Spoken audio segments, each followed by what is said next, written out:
आगामी लोकसभेसाठी सोसायटीमध्ये मतदान केंद्र शहरातील मतदान वाढवण्यासाठी निवडणूक आयोगाने हा महत्त्वाचा निर्णय घेतलेला आहे।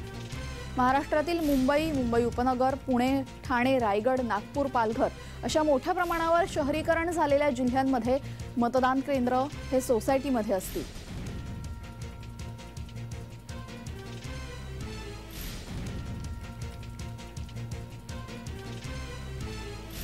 याचा आढावा घेतलाय आमचे प्रतिनिधी अजिंक्य धायगुडे यांनी। पाहूयात।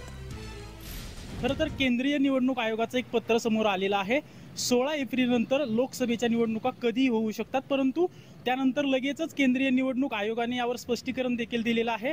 प्रशासनाला तयारी करण्यासाठी 16 एप्रिल ही एक काल्पनिक तारीख दिलेली आहे। त्याचबरोबर पुण्यातून एक मोठी माहिती समोर येत आहे।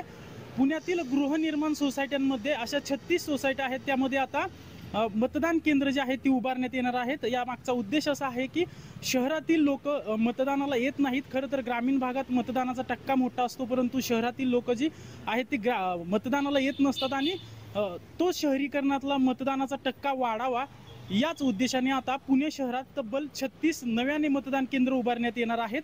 आणि पुणे शहरासह मुंबई असेल, मुंबई उपनगर असेल, ठाणे असेल, पालघर असेल, नागपूर असेल, अशा शहरीकरण ज्या ठिकाणी मोठ्या प्रमाणात आहे अशा शहरांमध्ये देखील आता सहकारी सोसायट्यांमध्ये मतदान केंद्र उभारण्यात येणार असल्याची माहिती समोर येते।